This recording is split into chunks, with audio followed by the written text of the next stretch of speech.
Di antara pengobatan yang paling terbaik dalam menghadapi penyakit-penyakit hati, ya, seperti stres, ya, saraf misalnya, ya. Demikian juga mengobati penyakit-penyakit badan adalah kuatnya hati, ya. Qalbu itu kuat dan tidak tidak gelisah dan tidak terbawa dengan khayalan-khayalan, kekhawatiran-kekhawatiran yang berlebihan yang selalu menimpa qalbu seseorang, ya. Kalau orang terkena musibah, kemudian dia mulai pikir macam-macam begini, terus banyak dia pikiran-pikiran masuk dalam qalbunya. Jangan dia terbawa. Hatinya harus kuat, harus beriman kepada takdir, harus ridha kepada Allah Subhanahu wa taala, ridha dengan keputusan Allah Subhanahu wa taala. Harus banyak mengingat Allah Subhanahu wa taala, ya. Beriman bahwasanya semua keputusan Allah Subhanahu wa taala, ya. Ya. Li'anal insan, kapan seorang pasrah dengan khayalan-khayalan yang masuk dalam dirinya, kekhawatiran-kekhawatiran yang berlebihan, maka ini akan memunculkan dampak yang buruk, ya. Akan menimbulkan kekhawatiran, penyakit semakin parah, menimbulkan kemarahan, kegelisahan, ya. Sebab-sebab yang menimbulkan dia semakin bersedih, ya. Ini hendaknya dia hindari, jangan terbawa, ya. Ya. Begitu terkena sesuatu, aduh nanti begini. Kemudian dia biarkan hatinya terbawa dengan hayalan-hayalan tersebut. Ini kalau dia biarkan hatinya terbawa pada hayalan-hayalan tersebut, kekhawatiran yang berlebihan, maka akan menjerumuskan dia dalam kesedihan, kegelisahan, dan penyakit-penyakit hati akan menimpanya, bahkan akan berpengaruh pada tubuhnya, ya, dan akhirnya stres, ya, dan akan menimbulkan dampak-dampak yang buruk, ya. Dan ini jelas, oleh karenanya tidak diragukan bahwasanya qalbu itu punya pengaruh terhadap kesehatan tubuh, ya. Rasulullah SAW sudah mengatakan, ala wa inna fil jasadi mudghadan idza salahat salat jasadu kullu wa idza fasadat fasada jasadu kullu. Sungguhnya dalam diri seorang ada segumpal daging, yaitu qalbu. Jika dia baik maka baik yang lainnya, jika dia buruk maka buruk yang lainnya. Dan makanya pikiran itu punya pengaruh dalam kesehatan. Dokter-dokter pun mengatakan demikian.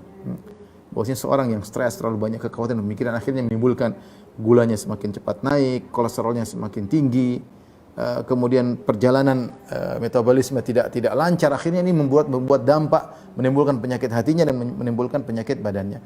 Maka seorang harus menguatkan dirinya, menguatkan hatinya dengan tawakal kepada Allah, dengan husnudzan kepada Allah Subhanahu wa taala, sehingga dia menghadapi musibah tersebut, ya, kalau dia sakit dia berobat, tak harus mikir nanti begini, terlalu banyak kekhawatiran. Tinggal ditingkatkan imannya. Apa yang dilakukan, yang penting dia sholat, yang ibadah. Saya waktu ngobrol sama ibu yang terkena kanker tersebut, saya bilang, apa yang ibu pikirkan? Kita ini khawatir, kita ngeri kalau kita meninggal, kalau kita lagi maksiat, kalau kita tidak bersolat kepada Allah, kalau kita tidak berbakti kepada orang tua, kalau kita tidak berbakti pada suami, kita takut kita meninggal dalam kondisi demikian. Tapi kalau alhamdulillah kita solat, alhamdulillah kita berdoa, alhamdulillah kita masjid, alhamdulillah kita masih baca Quran, alhamdulillah kita tidak bermaksiat, alhamdulillah. Terus apa yang mau kita khawatirkan? Ya sudahlah, pasrah, serahkan kepada Allah Subhanahu wa taala. Jadi tingkatkan iman dan husnudzan kepada Allah dengan menyandarkan hati kepada Allah. Jangan terlalu pikir nanti begini. Itu yang membuat orang terkadang hancur, ya. Ya. Terutama wanita mudah sekali seperti itu. Ada masalah nanti begini, kekhawatiran berlebih-lebih, nangis melulu, sedih melulu. Bayangkan macam-macam, akhirnya suudzon kepada orang macam-macam. Ya, akhirnya dia sendiri menderita. Ketika dia menderita, kemudian penyakitnya semakin bertambah, dia jauh dari Allah. Seandainya dia larikan kepada Allah, kemudian dia berdoa, kemudian dia sholat malam, oke. Tapi banyak orang yang tatkala terkena masalah, kemudian pikirannya macam-macam, dan dia biarkan qalbunya mengalir bersama pikiran-pikiran tersebut, kekhawatiran-kekhawatiran yang berlebihan, suudzon, dan dia jauh dari Allah Subhanahu wa taala. Akhirnya menghilangkan stres, dia nonton film lah, dia dengar musik lah, semakin parah. Oleh karenanya, di antara sebab utama agar seorang cepat sembuh, obat untuk penyakit hatinya, obat untuk stresnya, obat untuk kesedihannya, obat untuk kegelisahannya, jangan biarkan qalbu terbawa oleh pikiran-pikiran tersebut. Tawakal kepada Allah, serahkan kepada Allah, berdoa kepada Allah, selesai. Apapun keputusan Allah, terima. Ya, maka ini sangat diperlukan. Wa mata ta'tamadal qalbu 'ala Allah wa tawakkal 'alaihi wa lam yastaslim lil awham wa la malakathu al khayalatu sayyi'ah wa wathaqa billahi wa tama'a fi fadlihi indafat anhu bidzalika al humum wal gumum. Kata Syekh As-Sa'di rahimahullah ta'ala, kapan hati bersandar kepada Allah, bertawakal kepada Allah, dan dia tidak pasrah mengikuti auham, pikiran-pikiran, khayalan-khayalan tersebut, dan dia tidak dikuasai oleh khayalan-khayalannya yang buruk tersebut, dan dia percaya kepada Allah dan dia berharap mendapatkan karunia Allah, maka akan pergi darinya kesedihan, kegelisahan tersebut. Wa zalat anhu katsirun minal asqam al-badani wal qalbiyah, dan niscaya akan hilang pula banyak penyakit-penyakit hatinya, penyakit-penyakit pikirannya dan juga penyakit-penyakit badannya. Banyak orang yang kena penyakit-penyakit seperti gula atau penyakit bahaya atau cancer, terkadang disuruh santai, disuruh dekat sama Allah, disuruh baca Quran, dan pengaruhnya ada, dampaknya ada. Dibuat suruh tenang karena semakin stres dia penyakitnya semakin bereaksi.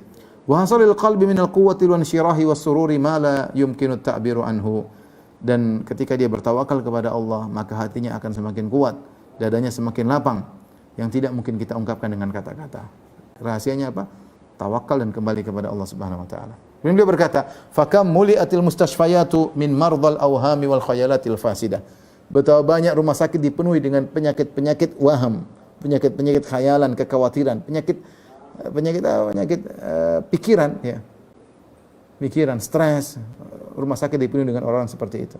Wa kam atharat hadhil umuru ala qulubi katsirin minal aqwiya fadlan an dhu'afa. Dan betapa banyak kekhawatiran, waham, khayalat mempengaruhi orang-orang yang tadinya kuat tapi terpengaruh dengan pikiran tidak, akhirnya dia pun jatuh, gugur. Apalagi orang-orang yang lemah, begitu terkena pikiran-pikiran yang tidak, maka kemudian tersungkur. Kenapa? Kurang bertawakal kepada Allah, kurang husnudzan kepada Allah. Wa kam addat ilal hamaq wal junun. Betapa banyak orang yang seperti ini akhirnya jadi orang pandir dan orang gila karena terbawa dengan pikiran-pikiran, tidak tahan dia pikir tersebut, akhirnya jadi gila. Banyak orang masuk rumah sakit jiwa, banyak jiwanya terganggu. Kenapa? Dia emosinya terbawa, kolbunya dibiarkan terbawa mengalir bersama kekhawatiran-kekhawatiran yang berlebihan tersebut. Wal mu'afa man afahu Allah wa wafaqahu li jihadi nafsihi li tahsil al-asbab an-nafi'atil muqawwiyati lil qalb. Dan orang yang selamat adalah orang yang Allah selamatkan dan Allah wafaqahu, dan Allah berikan taufik kepadanya, bimbingan kepadanya untuk melawan nafsunya, ya, sehingga dia bisa mendapatkan sebab-sebab yang bermanfaat untuk menguatkan kalbunya. Ad-dafi'ati liqalaqihi, yang bisa menolak, menghilangkan atau mengusir kegelisahannya. Qala ta'ala, Allah berfirman, "Wa may yatawakkal 'ala Allahi fahuwa hasbuh." Siapa yang bertawakal kepada Allah, maka cukuplah Allah baginya. Ai kafihi jami'a ma yahummuhu min amri dini wa dunyahu. Yaitu Allah akan mencukupkan baginya semua perkara yang dihadapi, baik perkara dunianya maupun perkara agamanya. Ini nasihat dari beliau bahwasanya agar kita tidak terlalu bersedih, maka hilangkan pikiran-pikiran yang tidak. Tawakal kepada Allah. Sudah, tawakal kepada Allah. Serahkan urusan kepada Allah. Contoh, kita keluar rumah, kita enggak tahu apa yang terjadi di hadapan kita, apa yang mau kita hadapi, bagaimana perdagangan kita, bagaimana jual beli kita enggak tahu. Tapi kita keluar rumah, kita berkata, "Bismillahi tawakkaltu 'ala Allahi la haula wala quwwata illa billah." Dengan nama Allah aku bertawakal kepada Allah. La haula wala quwwata illa billah. Tidak upaya kecuali dari Allah. Ucapan tawakal. Ketika orang mengucapkan tersebut, maka malaikat berkata, "Hudita wa kufita wa wuqit." Kau akan diberi petunjuk oleh Allah. Kau akan dijaga oleh Allah dan kau akan dicukupkan oleh Allah Subhanahu. Sudahlah, mau diapain lagi? Kita bilang hasbunallahu wa ni'mal wakil. Hadapi. Mau diapain? Apapun musibah yang kita hadapi, jangan terlalu pikir nanti begini. Sudah jalani, pasrah. Qul la yusibana illa ma kataballahu lana. Huwa maulana. Katakanlah, tidak akan menimpa kami kecuali apa yang telah Allah catat.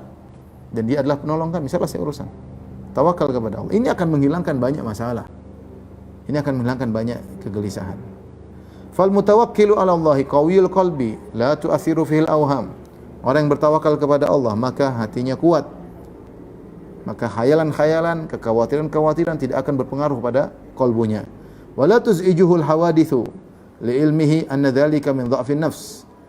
Kejadian-kejadian yang menimpa, ya, tidak akan mengganggunya. Dia tahu ini, ya sudah. Orang terganggu dengan kejadian-kejadian itu hanya karena jiwanya lemah. Wa minal khawar wal khauf alladzi la haqiqata lahu. Dan itu hanyalah kelemahan dan kekhawatiran yang tidak ada hakikatnya. Gawat, nanti begini, nanti belum tentu terjadi. Sehingga banyak pikiran, nanti begini, nanti akhirnya pusing, stres sendiri, penyakit bertambah. Itu belum tentu semua terjadi. Kalaupun terjadi, hadapi. Dan tidak semua kemudian terjadi. Ya. Jangan terlalu banyak pikiran, tawakal kepada Allah. Wa ya'lamu ma'a dzalik anna Allah qad takaffala liman tawakkala alaihi bil kifayah tamma. Dan dia sudah sadar, dia ngerti bahwasanya siapa yang bertawakal kepada Allah, maka Allah akan menjamin dia. Ini yang perlu kita tanamkan. Kita bertawakal enggak sama Allah? Kalau bertawakal sama Allah sudah selesai. Ya. Wa may yatawakkal 'alallahi fa huwa hasbuh. Siapa yang bertawakal Allah cukup bagi. Memang kita kurang tawakal. Kita masih melihat yang macam-macam kanan kiri. Tawakal sama Allah dengan menjalankan, dengan berikhtiar. Tapi tawakal. Siapa yang bertawakal kepada Allah, Allah akan menjaga dia, menjamin dengan penjaminan yang sempurna. Fayathiqu billahi wa yatma'innu liwa'dihi. Maka dia akan husnudzan kepada Allah, percaya kepada Allah. Dan dia tentram, tenang dengan janji Allah kepadanya. Fayazulu hammuhu wa qalaquhu. Jika dia sudah bertawakal, akan hilanglah kegelisahannya dan kesedihannya. Wa yatabaddalu usruhu yusran. Maka kesulitan yang dihadapi akan berubah menjadi kemudahan. Wa tarahuhu farhan. Maka kesedihannya akan menjadi kegembiraan. Wa khaufuhu amnan. Ya, maka kekhawatirannya akan menjadi ketentraman. Fanas'aluhu ta'ala al-afiyah. Maka kita mohon kepada Allah keselamatan. Wa an yatafaddala alaina bi quwwatil qalbi wa thabatihi bi tawakkulil kamil alladhi takaffala Allahu li ahlihi bi kulli khairin wa dafa'a kulla makruhin wa dhairin. Dan kita mohon kepada Allah agar diberikan, kita dianugerahkan dengan kuatnya kalbu dan kokohnya kalbu, dengan bertawakal yang sempurna, yang Allah telah berjanji siapa yang bertawakal kepada Allah dengan sempurna, maka Allah akan berikan kebaikan kepadanya dan Allah akan menjauhkan dari dia segala keburukan. Ini fasal kedua yang tadi kita jelaskan. Intinya menghadapi masalah tawakal, serahkan kepada Allah, kuatkan hati, ridha dengan keputusan Allah, ya, pasrah, dan jangan terlalu banyak pikiran. Hadapi yang sekarang, apa yang terjadi, katakan kul la yusibana illa ma kataballahu. Apa yang menimpa sudah dicatat oleh Allah. Terus apa yang perlu kita gelisahkan? Terlalu mikir kanan, mikir kiri, jalani saja. Namanya musibah akan selalu datang silih berganti, tidak akan berhenti. Nah, kita punya metode menghadapinya seperti tadi yang disebut oleh Syekh Sa'di rahimahullah taala.